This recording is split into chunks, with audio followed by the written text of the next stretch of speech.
దేవుని యొక్క అతి శ్రేష్టమైన నామమునకు మహిమ కలుగునుగాక. ఈ పునరుద్ధాన దినమున మీకందరికీ వందనాలు తెలియచేస్తున్నాను. ఎలా ఉన్నారండి? అందరూ బాగున్నారా? మీరు మీ కుటుంబాలు క్షేమంగా ఉండాలని ప్రతినిత్యము మీ కొరకు ప్రార్థన చేస్తున్నాం.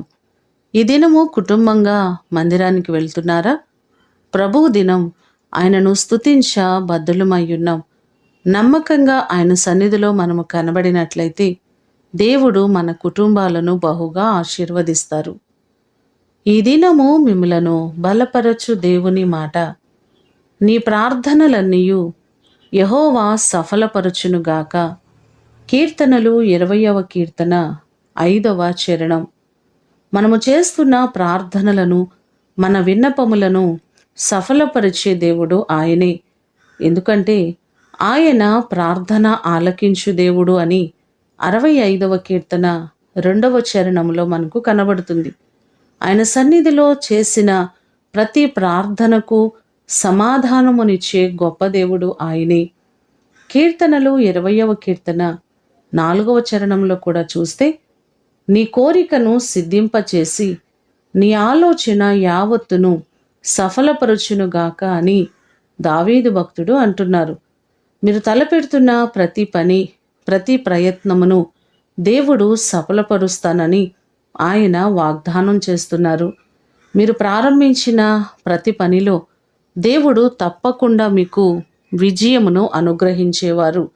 ఆయన సన్నిధికి వచ్చి ప్రార్థించిన ఎవ్వరిని ఆయన త్రోసివేయక, ప్రతి పరిస్థితులలో వారిని కాపాడుచు సంరక్షిస్తూ నడిపించుచున్న గొప్ప దేవుడు ఆయనే. ఆయన సన్నిధికి వెళ్ళి మీకున్నటువంటి ప్రతి సమస్యను ఆయన ఎదుట విన్నవించుకున్నట్లయితే ఆయన తప్పకుండా మీకు సమాధానమును అనుగ్రహించేవారు. ఈ మాటలు వింటున్న మీకందరికీ దేవుడు తోడయుండి మీ ప్రార్థనలన్నిటినీ ఆయన సఫలపరచునుగాక. ప్రార్థన చేసుకుందాం. సకల ఆశీర్వాదములకు కారణభూతుడవైన మా ప్రేమ కలిగిన పరలోకపు తండ్రి, మీ ప్రశస్తమైన పాదములకు వందనాలు, స్తోత్రాలు. మా ప్రార్థనలను ఆలకించే దేవుడవు.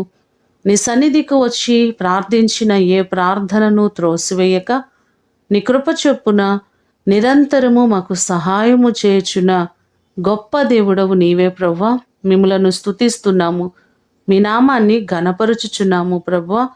మా ప్రియులెల్లరినీ మీరు జ్ఞాపకము చేసుకొని ప్రతి వారికి మీరు తోడై ఉండండి. వారి సమస్యల నుంచి విడిపించండి. మీరు మేలు చేయండి ప్రభువా. ఈ దినము ఆరాధనలన్నిటిలో మీ సన్నిధి, మీ సహాయము మెండుగా మీరు మాకు కలుగ చేయండి. నీ కృపచేత మమ్మలందరినీ మీరు బలపరచమని యేసు అతి ఘనమైన నామమున అడిగి వేడుకొని పొందియున్నాము తండ్రి. ఆమేన్. దేవుడు మిమ్ములను దీవించునుగాక.